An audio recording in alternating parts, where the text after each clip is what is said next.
The Superintendent of Western Schools, Mike Smajda. Hi, Mike. Hi, Bart. Good to see you. We're allowed to do that, right? Yeah, we are. Thanks for coming in on, it's not your day off. Oh, a gift. I Oh, do have wow, a that's gift for nice. you. Just a little token. It's beautiful. Thank you very much. Go Panthers. The Panthers will be featured on live high school basketball tomorrow night as they take on them in Christie. Absolutely. Or the winter season's in full swing. Yeah.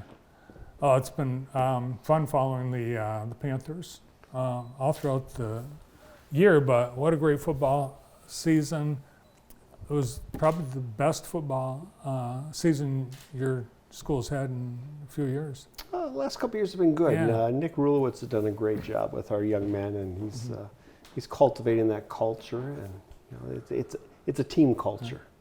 And he's focusing on relationships, which has really been impressive on the field. We honored one of your teachers from Warner Elementary last week, and a lot of the discussion was about what you had the very first week of the pandemic, compassion over compliance, and while the pandemic has changed and our response to it, that's still on the top of the staff, the teachers, it still is compassion. Number one. Absolutely. We're in the people business. We don't turn out widgets. We turn out young people, and hopefully by the time they walk across that stage at the end of that senior year, that they're ready to go in the workforce and be a productive member of our community. And sometimes, we don't know what they've experienced before they got to us. We don't know what their night was like. We don't know what that morning was like. It's one of those where we have to be compassionate. Yes, we have expectations. Yes, there's homework, there's tests, there's things like that.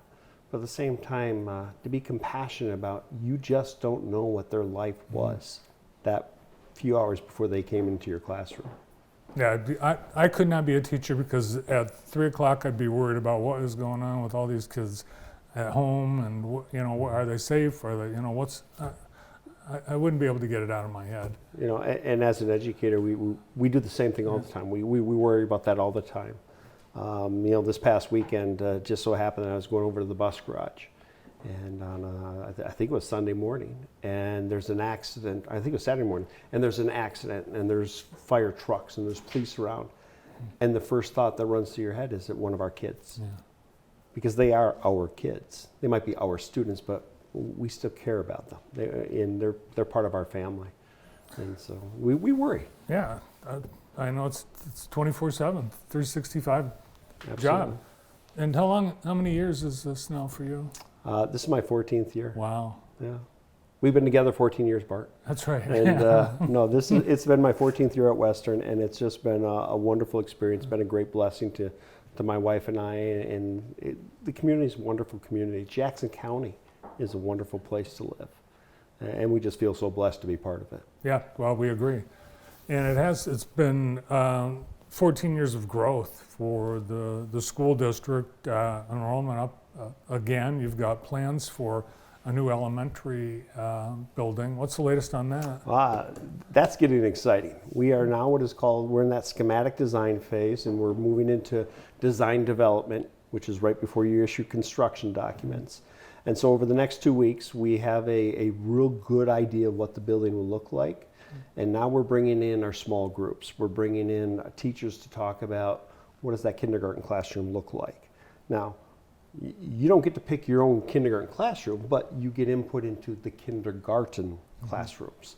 And so we're bringing in those small groups the next 2 weeks, and then we'll tweak that a little bit. And we're hoping to have a design to share with our community.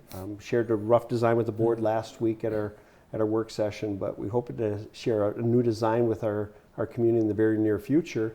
And what I really am excited about is the way this building is set up. It's really divided into what we're referring to as neighborhoods.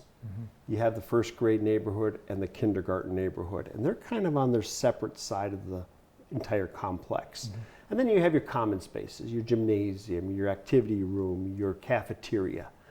And then on the other end of the building, you have the second, third, fourth, and fifth grade neighborhoods.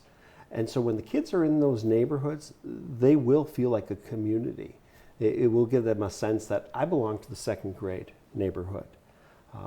I often tell people, come on over to the middle school, walk down to our 6th grade wing, and when you walk into our 6th grade wing, there are 210, 220 kids down there. You wouldn't know it because they're actively engaged in their classrooms, but it's still that nice community, that nice neighborhood. So we're really focusing on that concept. What's the timeline? When do you think there's going to be shovel in the ground? Well, we'll probably be pushing some dirt in the near future. We have some hedgerows that we have to clear out and get some land prepped. But we're looking to go out for bids this summer. We're hoping to break ground as soon as August. We're real excited. We have R.W. Mercer working as our CM, and Jones Construction Solution is our owner's rep. So we're real excited to have those two local folks involved, and we really want to generate a lot of local participation.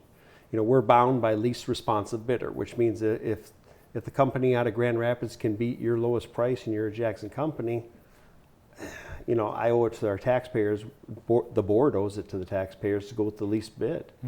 But we're real excited. We think we're going to get a lot of local participation, and I'd love to see a lot of this work, a lot of the work done locally. Your school is very actively involved with the Jackson Commercial Contractors Association. You actually have a lot of students in the trades while they're still in high school, and I think that's been a mission of your high school principal to make sure that there are opportunities in the home community to be able to work once you graduate from Western. Yeah, exactly, and if you listen to Dr. Vickers or Brandon Baum at Career Prep, you know, one of the things that we're doing is we're preparing kids for that day after, the day after high school. And you know, when I went to school, there was the mantra, you've got to go to college. Yeah. Well, you don't have to go to college today. That's a great avenue for some people, but you need some kind of training, some kind of education. And you know, we got a partnership with Technique right now, and they're investing in some equipment for us to teach our kids some of the manufacturing aspects. We got a great partnership with Mackey, where some of our kids learn aspects of manufacturing in our school, and then drive up a mile down the road a couple times a week and go actually learn in Mackey from their trainer. So I would love to see us continue to broaden that availability of trades, 2-year degrees, 4-year degrees. There's a lot of opportunity for kids, and you don't have to go to college. But as John Macchia from Advanced Turning used to tell me all the time, everyone needs an education. Whatever that education may be, could be trades, could be manufacturing, you know, it could be an apprenticeship. So we try to encourage our kids. We're doing a job fair, and I don't have the date off the top of my head, but our high school is coordinating a job fair, and we want our employers to come in and share with what's available in our community. From walking straight in off the street to you need a couple semesters of college courses, or you need some other kind of degree. So. Awesome. Well, speaking of education, you've got your students are off today for MLK Day, but Yes. And I think a lot of school districts get their team involved on this day of service, or there's additional education that, and you've got your teachers in education today. Yes, right? we do. We do. One of the neat things that our middle school principal, and I don't know if he wants me sharing this, but he does some really neat things with his staff. And one of the things he did with his staff today was they're talking about understanding where our kids are from.